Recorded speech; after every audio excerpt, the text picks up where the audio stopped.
할렐루야. 언제나 함께 하시고 은혜를 주시는 우리 하나님께 감사와 영광을 돌려드립니다. 이 자리에 설 때마다 늘 두렵고 떨리는 마음이고요. 또 하나님께 감사하지 않을 수 없는 것은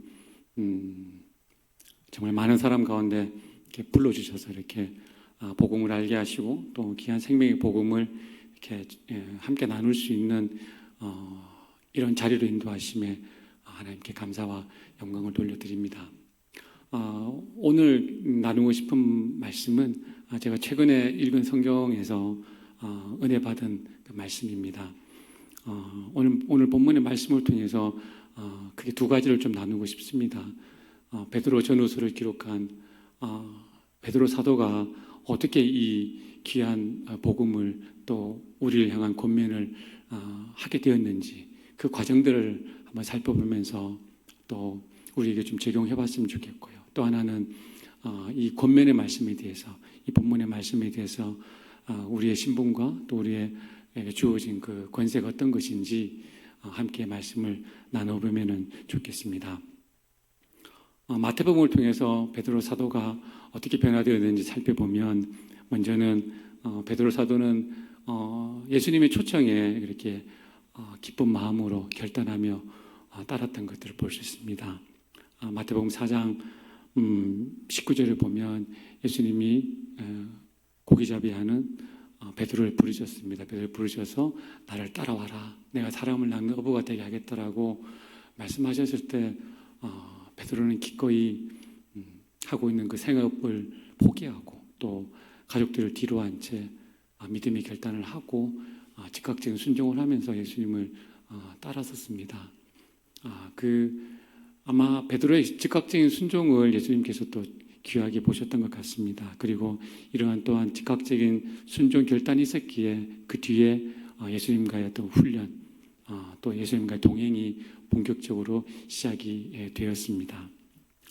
베드로는 예수님을 따르던 중에 예수님의 말씀을 듣고 또 예수님 행하신 기적을 보면서 정말 예수님이 이분이 그리스도구나, 하나님의 아들이구나라는 것들을 확인하는 중에 있었던 것 같습니다. 마태복음 14장 29절을 보면 물 위를 걸어오는 예수님을 보고 베드로가 얘기를 하죠. 주시옵소서 나를 명하여서 물 위를 걸어오게 하시옵소서 했을 때 베드로는 굉장히 모험심이 있었고 또 도전적이었던 것 같습니다. 배에서 과감하게 발을 내딛습니다.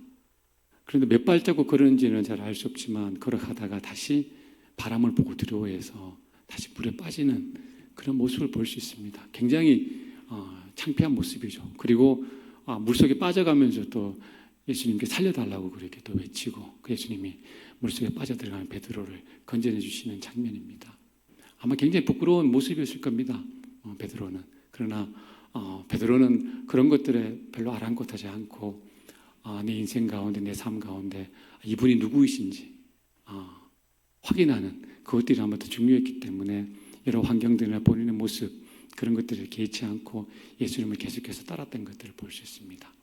그래서 베드로는 마태복음 16장에 보면 16장 16절에 예수님이 물으십니다. 사람들이 나를 누구라고 하느냐라고 물었을 때 베드로는 주는 그리스도시요 살아계신 하나님의 아들이시라고 베드로는 그렇게 고백을 합니다. 정말 시대적인 고백을 하게 되죠. 그럴 때 예수님이 바요나 시몬아 내게 복이 있도다 이를 알게 하신 이는 혈육이 아니고 하늘에 계신 내 아버지라고 그렇게 예수님께서 칭찬해 주십니다. 극찬을 해 주시죠. 베드로의 고백은 정확했습니다. 그런데 16장 후반부에 가면 예수님께서 다시 이제 내가 십자가에 못 박히고 3일 만에 다시 부활할 거라고 예수님 말씀하실 때 베드로는 절대 안 된다고 이렇게 아주 인간적인 모습을 보여주고 있습니다.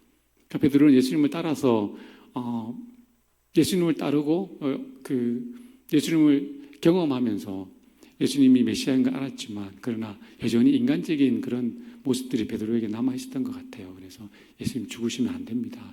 저는 어떻게 하라고 이렇게 돌아가십니까? 라는 그런 어떤 인간적인 모습이 아니었을까라는 생각을 해봅니다.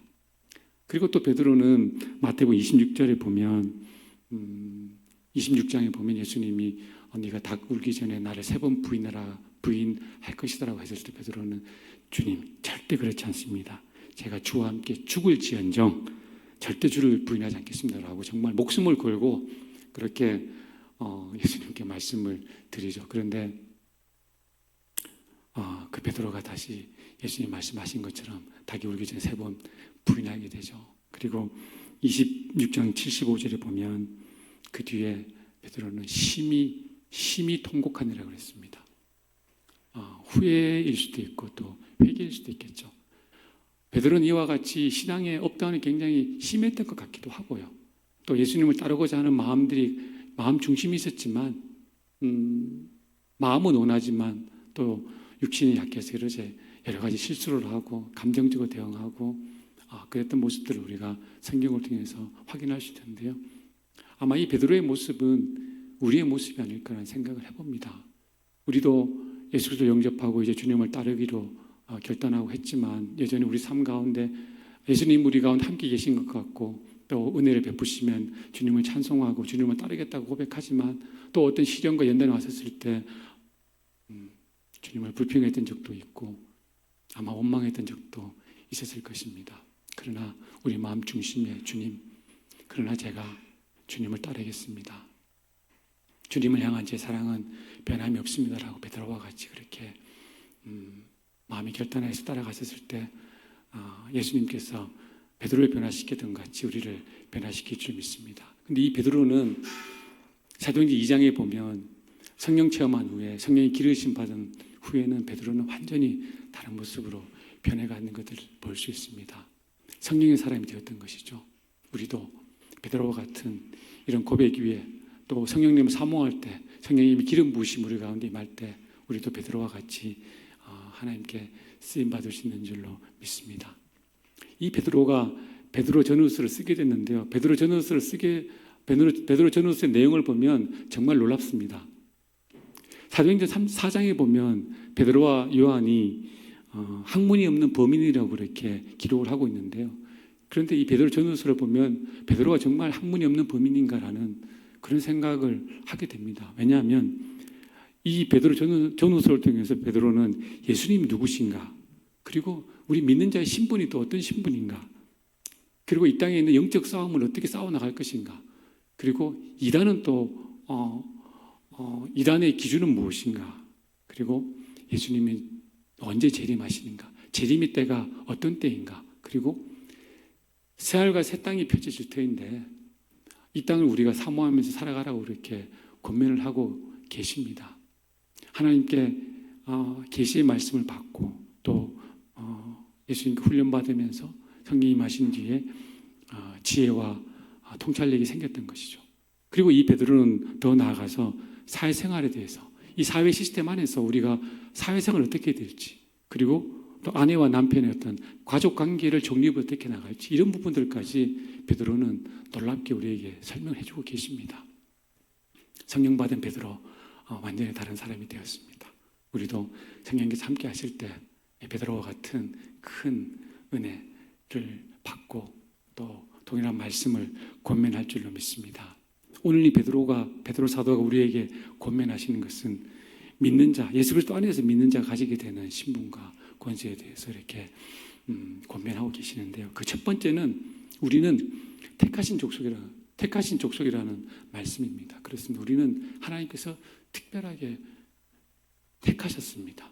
사실 우리는 잘 알지 못합니다. 그러나 성경 에베소 1장에 보면 바울 사도도 에베소 교회에게 동일하게 권면을 하고 있습니다. 곧 창세전에 그리스도 안에서 우리를 택하사 그랬습니다.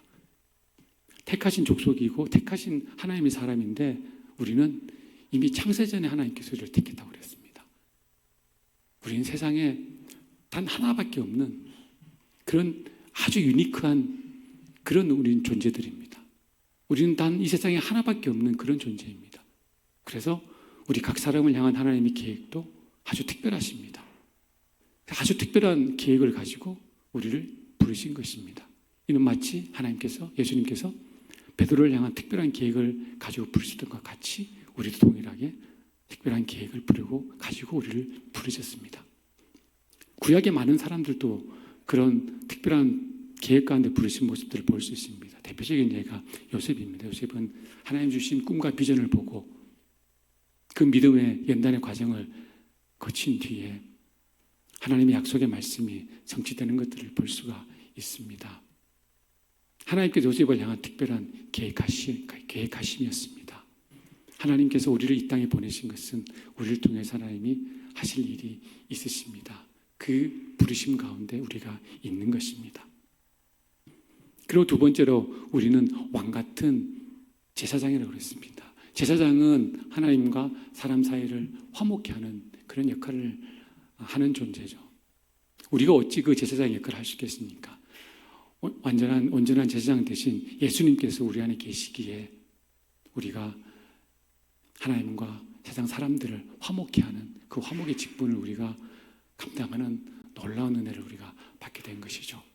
그럼 더 나아가서 오늘 베드로 사도는 우리가 제사장인데 왕 같은 제사장이라고 그렇게 말씀하고 계십니다. 왕 같은 제사장입니다. 왕손이라는 것이죠. 영적으로 왕손이라는 것입니다. 쉽게 한번 비유를 들어보면 제가 예전에 대학 다닐 때 영국에 단기 선교를 간 적이 있습니다. 시간이 나서 영국의 왕손에 살고 있는 그 버킹엄 궁전이죠. 그 정원만 한 5만 평 이상 됐던 것 같아요. 그 안에 살고 있는 이 왕손들의 삶이 어떤지, 또 그들의 모습이 어떤지, 또 그들이 어떤 얘기를 하고 있는지, 이런 것들이 다 일반 사람들의 일반 대중의 관심거리가 되고 또 언론에서 대서특필하는 그런 모습들을 보게 됐는데요. 영적으로는 우리가 하나님의 유업을 이어받은 그런 왕손들입니다. 그리고 하늘에 있는 구름같이 둘러싼 많은 증인들이 우리를 보고 응원하고 계시고 또 많은 천사들이 우리를 응원하고 있는, 우리는 하나님의 나라를 유업으로 받은 그런 영적으로는 우리가 왕손들입니다. 그러므로 우리는 세상을 향해서 당당할 수가 있습니다. 왜냐하면 우리 안에 예수님이 계시고 우리의 시민권은 영원한 하늘나라에 있기 때문에 우리 이 땅 가운데서 당당할 수 있고 또 이 땅 가운데서 하나님의 나라가 이미 왔음을 선포할 수 있는 그런 귀한 존귀한 존재들이 된 것입니다. 그리고 오늘 또 말씀하고 계십니다. 너희는 거룩한 나라다. 그의 나라가 되었다는 것은 예수님 우리를 통치하신다는 것입니다. 우리가 예수님을 영접하고 주권을 온전히 그분께 내어드릴 때 그분이 우리 안에 오셔서 우리를 다스리고 통치하실 때 온전한 그분의 나라가 되고 또 하나님 나라의 평강을 맛볼 수 있는 것입니다. 거룩한 나라가 된 우리에게 하나님이 원하시는 삶이 있습니다. 그것은 세상과 구별된 삶입니다. 베드로전서 1장 6절에 기록되었을 때 내가 거룩하니 너희도 거룩하라. 하나님의 법대로 우리는 거룩한 삶을 살라고 말씀하고 계십니다. 왜냐하면 우리가 죄악 가운데 있으면 하나님께서 우리가 하나님께 나아가는데 죄악이 있으면 그 통로가 막힐 수가 있기 때문에 우리는 우리 죄악들, 이 죄 문제를 반드시 해결해야 됩니다. 그리고 하나님 원하시는 그 거룩한 삶을 살아가야 될 것입니다. 그분이 우리 안에 온전히 통치하실 때, 그분이 하나님 나라가, 우리가 그분의 하나님 나라가 되었을 때 우리는 죄악 가운데서 구별되고 거룩한 삶, 그분이 주인 될 때 온전히 거룩한 삶을 살아갈 수 있을 줄로 믿습니다. 그리고 우리는 마지막으로 그의 소유가 된 백성이라고 그랬습니다. 우리는 그의 소유입니다. 이 말씀은 구약의 이사야 43장 1절 말씀에 동일하게 말씀하고 계십니다. 내가 너를 구속하고 내가 너를 지명하여 불렀나니 너는 내 것이라고 말씀하십니다. 그러니까 너는 내 것이라는 이 의미를 2절 3절에서는 이렇게 풀이하고 있습니다. 내가 강을 지날 때 강이 너를 침몰하지 못할 것이고, 그리고 불 가운데 지날 때 타지도 않을 것이고, 심지어 불꽃이 너를 사르지도 못할 것이다. 내가 너를 완전하게 보호할 것이라고 말씀해 주고 계십니다. 왜냐하면 우리는 그의 소유가 되기 때문에 성령께서 우리를 보호하시고 우리를 완전한 길로, 의의 길로 인도하고 계십니다. 더 나아가서 4절에 보면 너는 내 것이 되었기 때문에 이제 하나님께서 먼저 우리에게 당신의 사랑의 고백을 하고 계십니다. 너는 내 눈에 보배롭고 존귀하며 그러셨습니다. 우리가 하나님 앞에 하나님의 눈에는 보배롭고 존귀한 자입니다. 왜냐하면 보배롭고 존귀한 예수 그리스도가 우리 안에 오셨기 때문입니다. 우리의 존재는 그렇습니다. 존귀한 자입니다. 우리는 세상의 기준에 의해서, 세상의 잣대에 의해서 평가받는 그런 존재가 아니고, 우리는 하나님 앞에서 우리는 예수 그리스도가 우리 안에 계시기 때문에 우리는 보배로운 자입니다. 존귀한 자입니다. 그러므로 우리는 하나님의 자녀의 신분에 맞는 그런 마땅한 삶을 살아가야 할 것입니다. 이 모든 목적을 이제 이렇게 설명하고 계십니다. 그의 기이한 빛에 들어가게 하시니 아름다운 덕을 선포하게 하려 하심이라고 했습니다. 예수 그리스도 안에서 우리가 그 주신 은혜를 찬송하고 또 그 영광을 맛보고 흘려보낼 수 있는 그런 하나님의 사람이 되었다는 것입니다. 이런 십분과 이런 권세를 우리에게 주신 것은 주 예수님과 함께하며 그의 덕을 찬송하고 찬미하며 그에게 영광을 돌려드리고 그리고 그 영광을 세상 가운데 흘려보낼 수 있는 그런 존재가 된 것입니다. 바로 베드로 사도는 이것을 알게 된 것입니다. 베드로 사도가 예수님을 믿고 예수님을 따르고 성령이 임하신 뒤에 베드로가 비로소 베드로 자신이 누구인지 알게 되었기 때문에 그 알게 된 것을 오늘 우리에게 전해주고 계신 것입니다. 우리는 이 베드로의 삶과 또 베드로의 권면을 통해서 우리도 베드로와 같은 삶을 살아갈 수 있고 또 베드로와 같은 권면들을 동일하게 필요한 사람들에게 할 수 있을 것입니다. 그 베드로는 어떠했냐면은 이미 말씀드린 대로 예수님의 부르심에 즉각적인 순종, 결단으로 나아갔습니다. 내어드리기로 했습니다. 내어드리기로 했었을 때 예수님이 베드로를 훈련시키시고 연단시키셔서 예수님이 하나님이신 것을 알게 하셨고 그리고 베드로 자신이 누구인지 알게 하셨고 그래서 이분은 내가 전적으로 순종해야 될, 전적으로 따라야 될, 내 모든 것을 다 드려도 아깝지 않을 그 존재인 것을 베드로가 알게 된 것입니다. 그래서 베드로의 내어드림이 베드로의 전적 순종의 단계까지 나아갈 수 있게 된 것입니다. 예수님께서 약속하신 그 약속의 말씀을 붙잡으시던 것이죠. 그래서 베드로는 예수님께서 승천하시기 전에 예루살렘을 떠나지 말고 약속한 성령이 오실 때까지 기다리라고 했을 때 베드로는 그 약속의 말씀을 붙잡고 바가에다라 방에서 온전히 기도하게 되었던 것입니다. 예수님을 믿게 된, 예수님의 약속을 믿는 그 온전한 믿음이 베드로에게 생겼던 것입니다. 그럴 때 성령이 임하신 뒤에 베드로는 완전히 다른 사람이 되었습니다. 저와 여러분들도 이 베드로와 같은 삶을 살아가기를 소망합니다. 우리가 소망할 때 우리 안에 있는 그 작은 믿음을 보시고 예수님께서 그 믿음을 귀하게 보시고 우리를 훈련의 과정으로 이끌어 가시고 또 그 과정 가운데 내가 너와 함께 한다는 것들을 보여주시고 우리를 사도행전 1장 8절의 말씀과 같이 우리를 증인된 삶을 살아가게 할 것입니다. 우리가 그 증인의 삶을 소원할 때 성령께서 친히 오셔서 그 길로 이끌어갈 것입니다.